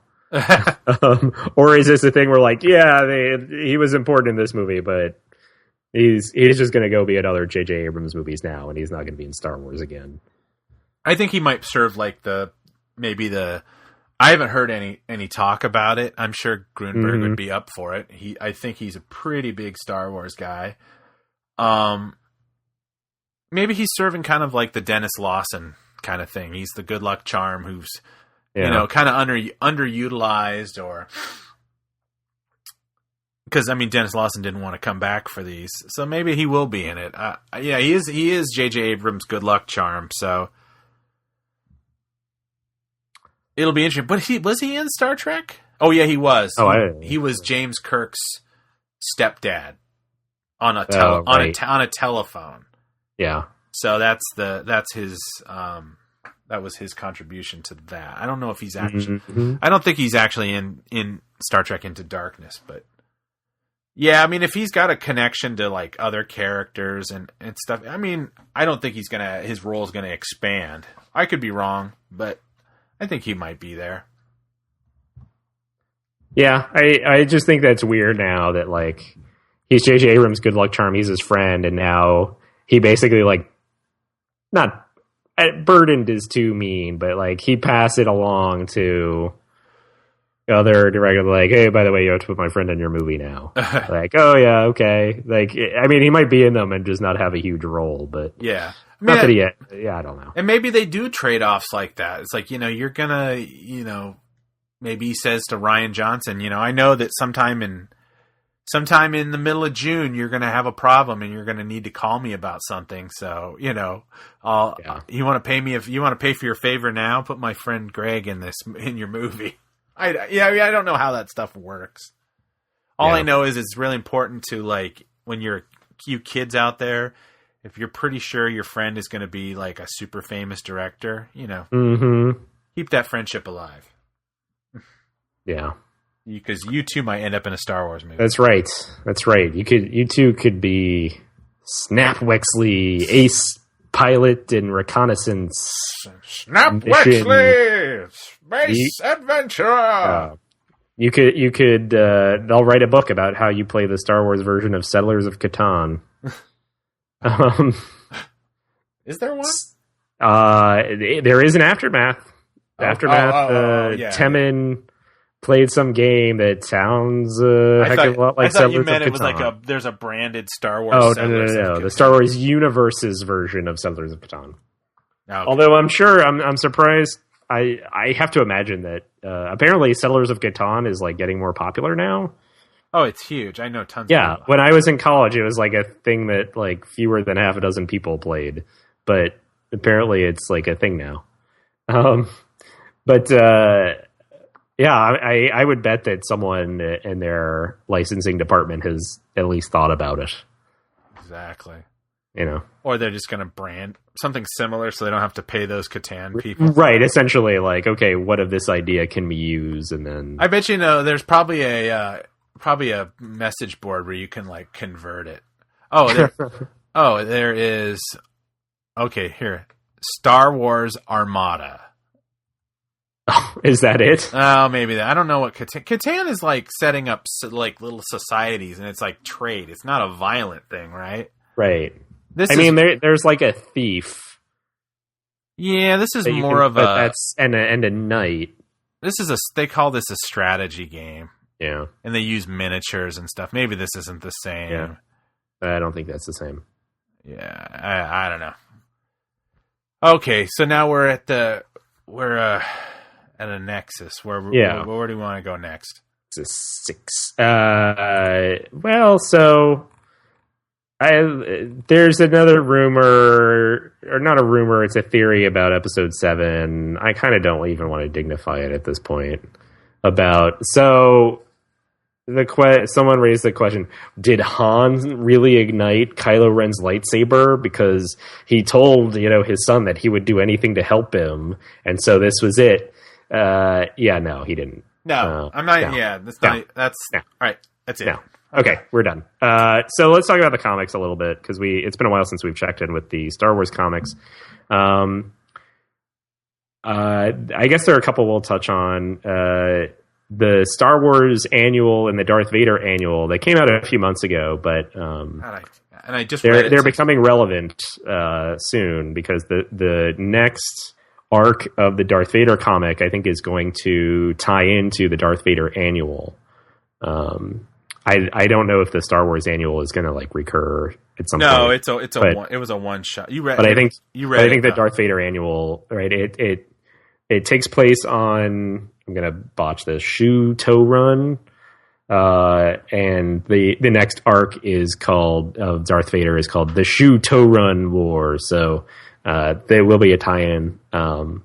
So the Darth Vader animal, it's some far-flung planet that is wealthy in ore. You have these ore barons. You have this king, I guess, of the planet. I'm an ore baron. Yeah, the king is plotting with his oldest son and his oldest daughter that they're going to take over for him when he dies. And the third sibling is just kind of cast aside. She's expected to be essentially a sacrifice. Right. Right. They're expecting that Darth Vader is going to kill her as a sacrifice. And it's basically a way to distract from the fact that this planet is resisting against the Empire. Of course, Darth Vader sees right through it. He kills the king and the oldest son and daughter. He spares the remaining sibling, and installs her in power and says, you won't have to worry about the Empire just as long as you keep the ore barons in line. The Star Wars annual is just about a spy for the rebellion who has a chance to potentially assassinate Emperor Palpatine because they know he's evil, but he vastly underestimated Emperor Palpatine's resourcefulness and cunning and basically knowledge about what was happening, and so they walk right into a trap that Emperor Palpatine has set for them. And I guess the point of the Star Wars annual is just oh wow, look how cunning and resourceful and smart and powerful Emperor Palpatine was, and that he, even there is all this stuff these assassination attempts and spies infiltrating his palace, but he saw right through everything. So that was essentially the upshot of the Star Wars annual. But what did you think about these two books, Robert? I mean, I enjoyed the Star Wars annual, but yeah, it was kind of a bit thin in story, but I mean, it was all right. I mean, I kind of like these one-off. I like stuff where it's I don't feel like I'm gonna, even though I have been reading them all, I don't have to have read a bunch of stuff to understand it. Yeah. I do think that the Darth Vader one, just because I like the art better. I really didn't like the fact that that Vader's evil droids are a big plot. Oh, right. So yeah, his two evil droids from the Darth Vader comic are the ones who help him kill the leaders of this planet, and so they're doing their evil R2 and C-3PO routine. Right. The whole it's time. the satanic droid thing. Right. I mean, I get that it's for comedic relief or whatever, and it's not such a big thing. It ruins the story. Yeah, I mean, I like it. And I made a joke on Twitter about how I was like, I do tend to over romanticize the original 77 to 84 Star Wars run, or 86 run, about, because there are some real stinkers and weird stuff in there. But I mean, it kind of like it makes Vader actually seem a lot more menacing and not, maybe resourceful is not the right word. It's just, there is some sense of danger here that, like, oh, you know, people don't really know how powerful Vader is, so they still think, oh, he's just one of the henchmen. We can mess him up. I mean, I think that somewhere I was reading that a lot of this post A New Hope comic thing is kind of almost like the rehabilitation of Vader's reputation. Yeah. Kind of. Well, I mean, it's obvious because the Emperor's looking into other options and whatnot, so he does have something to prove. I just, there's a very pragmatic approach that Vader has. I mean, he was there on a mission, and it's like he's not sentimental. It's not like this thing where he's like, oh, you know, he's being nice to people because deep down he's a nice guy. It's like, no, there's a calculation to it. And, you know, like I said, again, I really like the art. It does kind of remind me of these kind of some of the older Star Wars comics that were more visual experience than dialogue. I mean, there's a lot of there's dialogue in here, but a lot of it is told through action, and it's not I mean, there are a few panels where there's only maybe a few short lines here and there, but yeah, no, this kind of actually, I'm kind of curious. This, for the first time in a while, I'm actually kind of curious what's going to happen next. Yeah. So. Yeah. I with both of these annuals, I was just like, man, this is interesting. And I like the Darth Vader one more than the Star Wars annual. And I think in general with like you said, with the Darth Vader comic, I think even when the story doesn't interest me that much, like with Vader Down, like it's the best visually of all of the, or at least of the two. I think it tends to be the best visually, and so that keeps me interested, if nothing else. But then reading that, okay, so the next arc is going to pick up where this annual left off. I thought, oh, that's interesting, and I'm not familiar enough with comic books to know how often the annual actually ties into the rest of it. Yeah, usually whether that's common or not, because I thought of them more as one-offs. That's what I always considered. Yeah, but so for them, and it's the same writers of both the annual and the regular series, and so it makes sense that they would want to return to this idea. But even that, I was like, oh, that's kind of an interesting idea. It made me a little more curious to then go back and reread this annual and say, like, all right, so maybe there is something here. Because otherwise, like you said, it's decent, but there is a lot of that, you know, that kind of evil droid interchange works better in the regular Darth Vader comic because there's other stuff happening as well, and so it's only a couple panels of that. But in this annual, that's like half of it. it's just too much, and so. There's that, and then, you know, the whole very kind of like Shakespearean, you know, there's the king and his beloved, either Shakespearean or Greek tragedy by way of Shakespeare, right? It feels very like, okay, this is something I'm familiar with. This is something I've seen a lot before that I wasn't like that invested in.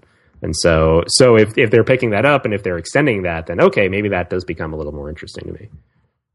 Yes, and also just quick aside, if you would like to read the Star Wars Annual #1, I was offering people a digital copy of it. That's right, and I didn't get any takers this week. So write us an iTunes review, a nice one, screen cap it, email it, talkingbirdcast@gmail.com, and I will send you the code. Otherwise, my nieces are getting some comics in the mail.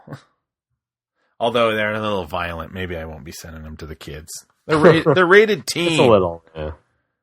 Although the oldest one that just turned 6, she went and saw. She actually got to go see The Force Awakens with her mom.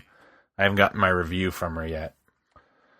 So, what did you think of Star Wars 15? Are we going to talk about Star Wars? This would be the second of the standalone Journals of Ben Kenobi. The Journals of Ben Kenobi.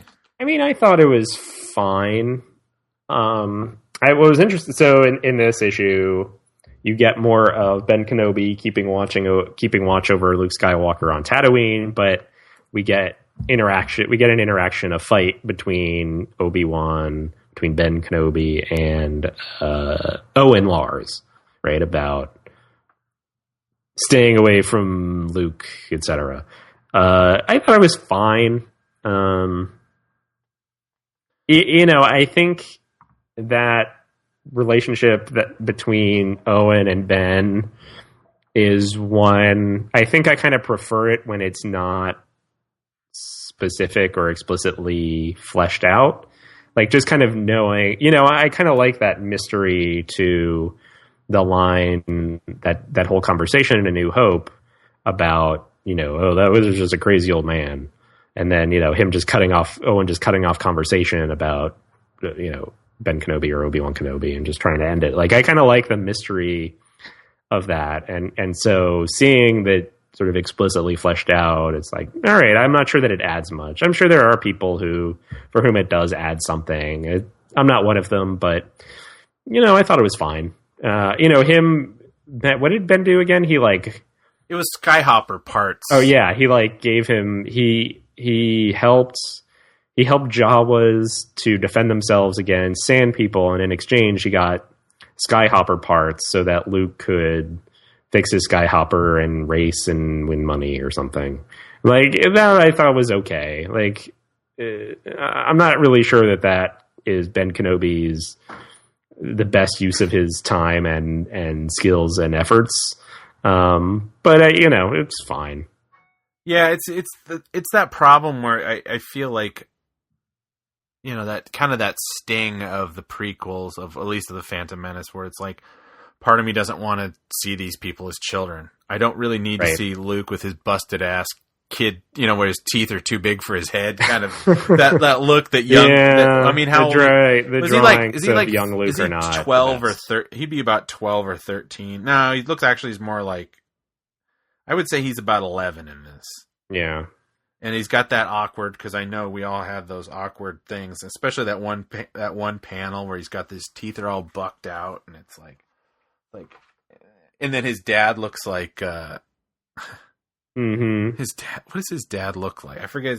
He looks like, his dad looks like, not his dad. I'm sorry. His uncle looks like Mark Addy, the actor. Yeah. And it's just like, what is up? I mean, Joel Edgerton. That was an odd casting choice from the way they fudged the timeline in the prequels. Agreed. I mean, I like Joel Edgerton, but it doesn't. Yeah, the aging of something. He must have just that kid must have showed up on his doorstep, and he went right down to Tashi Station and got a carton of Newports and a frozen pizza, and just started smoking and eating his way into looking like an old leather bag in 20 years, because it's like they never quite get the aging right. I did have some weird convoluted theory about why everybody looks, why the time, how you match the timelines up, but that's for another day. It also explains why why people are able to constantly outrun laser blasts, but in Star Wars movies. Right. Yeah. But that's for another day. It's this story. They've always tried to dip in and try to tell these young Luke Skywalker tales. I mean, there was a Visionaries thing that came out in like 2005, I think it was, which it was one of the first, and I don't have information who wrote it anyway, but these were supposed to be stories in the Star Wars galaxy that aren't necessarily supposed to be considered canon. And that one had a great thing, because it actually is the first appearance of the Maul with the spider legs. And the Maul? I'm sorry, Darth Maul. Darth Maul. Yeah, sorry, yeah. I'm talking. No, sorry. No, it's my own. They introduced mind wandering. They introduced this idea that he had somehow survived his battle with Kenobi and had come back with these crazy Sith Force created legs, and that he had actually tracked. He was so angry about having lost to Kenobi that he was actually able to track Kenobi down, and he comes either that or he goes. He knows that Luke is the offspring of Vader just because of the Force, in the sense of the Force, and he's able to track down Luke, and he tries to kill him. And I think it's like basically Obi-Wan and Uncle Owen defeat Darth Maul, and then it ends with It ends with Owen kicking Obi-Wan off the property, and that's sure. And so that's get off my property. I mean, they should remake. Oh, never mind. That was Gran Torino. They should remake Gran Torino, but with Uncle Owen. Yeah, that would be pretty funny, actually. I love this idea of him sitting there in a Jawa sandcrawler at a birthday party, just looking really uncomfortable, and just be like, all of a sudden a Jawa comes over and hands him like one of the things, goes, "Oh, this is our delicacy," and it's like a lizard, and he's just like, I'm not gonna eat that. And all of a sudden he goes, "Oh, maybe just a bite." And then all of a sudden he's really into it. He just becomes like this. Owen becomes like this racist dude that just goes around harassing teenage sand people. Like some teenage girls hanging out with a couple sand people. Like, that's what happens when you hang out with those sand people. You're gonna get in trouble, little girl. Yeah, sorry. I'm not sure what happened. We had a hiccup there. But the other comic that is sort of going right now is the Obi-Wan and Anakin title, the miniseries. The steampunk one? Yeah. So the second issue came out last week, I think. So I've read the first two. Have you read the second one yet? Or no, I just signed up for Mixology or Comixology. And so I'm experimenting where to buy these now. So I didn't get around to buying it. Yeah. I do have the first one. So I talked about the first one a little bit last week or 2 weeks ago, I think. So what do you think of the first one? I did. I liked it. I mean, the steampunk stuff, like, I'm not a big fan of steampunk, but I honestly think that there's enough there to kind of be like, the first one ends on a cliffhanger, and I was actually curious as to where it was going. Which, I mean, that's the litmus test, at least for me. If I actually care, like I want the next issue, then I think it was successful. Yeah. I mean, I think the interesting thing to me is that I think Obi-Wan and Anakin are like the least interesting part of their own comic, right? Like that world, and I'm not a big steampunk person either, but there's something about it that feels very almost like Lee Brackett-y to me. Which and Lee Brackett stuff, some of it I think is really good, some of it I think is kind of boring. But I don't know much about Lee Brackett other than her. Yeah, I've been reading a lot of science fiction and a lot of like pulpy stuff lately, and so it was like a natural thing for me. I'll read Lee Brackett because so is it kind of more of it is kind of like old school Edgar Rice Burroughs, more like a romantic kind of. Some of it, yeah. Yeah, and right, so this world and the fact that the two factions are called the Open and the Closed, and you have these like mountains and these chasms and these weird monsters and these dirigible, right? Like it kind of feels like this jumble of stuff that you would often see in that era of science fiction, and like romantic science fiction of that kind, like. Capital R romantic, I guess, not necessarily small R romantic, but but like the dialogue between Obi-Wan and Anakin, it's just, I don't know. There's something about it that it doesn't seem. I guess it's an issue that like we already kind of know stuff about their relationship at this point. Like I mean, we see what they're like in episode 2, right? And this comic takes place between. Episodes 1 and 2, But we already, we kind of know where it's headed, and then we mostly have seen it develop from episode 2 to 3. I'm just not sure what more there is for us to learn about the way that Obi-Wan trained Anakin and about their relationship. I'm just not sure what this comic adds. And there's also, I think it starts in issue 1 and then it continues in issue 2. There's a flashback or something to Chancellor Palpatine, sort of taking Anakin under his wing in various situations. And so that continues in the second issue. And that, I think, is potentially a little more interesting than the relationship between Obi-Wan and Anakin, at least to me. But even then, it's sort of all right, there's only so much that Chancellor Palpatine can do at this point, other than just kind of be vague and creepy. I think I keep saying this, that it's fine. I'll keep reading it. I'll read it to the end. I don't think it's bad necessarily, but I don't feel completely hooked by the story yet. And maybe that'll change in issue 3. Who knows? Yeah, I kind of meant to get to that second one. That era was only kind of explored, and Greg Bear had was it called Rogue Planet or something like that? It was something like that. And then the Approaching Storm, which was I think he was 12 in the book, and it was the whole big point of that one is that it was the first time Anakin killed somebody. Yeah. And then, but I think that story later on, that book actually came up again in the whole with the New Jedi Order, the what's that? The Yuuzhan Vong saga. But yeah, I'm kind of I'm more kind of curious about the Vader thing, but I'm not completely, even though I was initially kind of put off by the idea that it was going to be kind of a steampunk aesthetic. I guess maybe it's a little bit of the idea that I am not one of the people that completely eschews the prequel era. So it's nice to see that maybe Marvel hasn't completely eschewed it either, Mm-hmm. And also, you can write a review talking. That's right. Get a digital copy of that. Yep. Review us on iTunes. I don't think you want the physical copy because it's got my thumbprints all over it. You don't turn the pages with a tweezer. No, I'm very laissez-faire about comics. Although I did buy bagged. The one place I bought it from, they were bagged and boarded.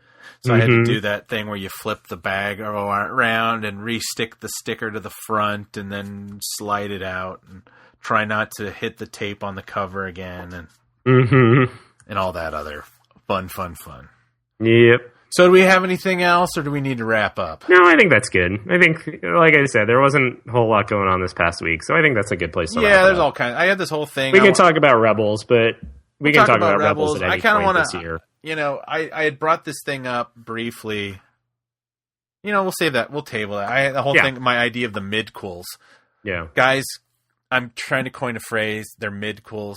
I'll explain it on another show. Midi-quellians. I feel like this is literally as much of us that people can take.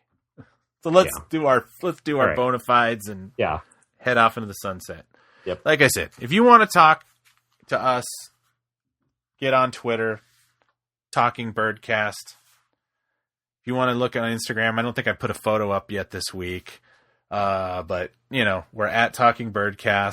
If you want to email us, we're at talkingbirdcast@gmail.com. That's right. Like I said, I'm still extending this offer. You write us a nice review, you take a screen cap and send it to us. I will send you a code for either Obi-Wan and Anakin #1, Star Wars #15 that we just talked about, and Star Wars Annual #1.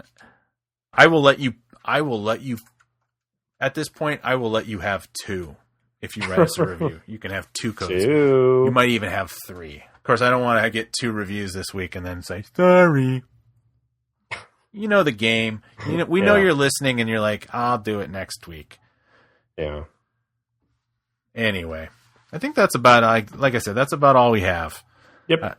that's it for this week. Have a good. It's Fat Tuesday. Thank you for listening. It's Fat Tuesday, so go out and do your Fat Tuesday stuff. That's right. And for Talking Birdcast, I have been Robert Zachary. I remain John Llewellyn. Thanks for listening, and may the Force be with you.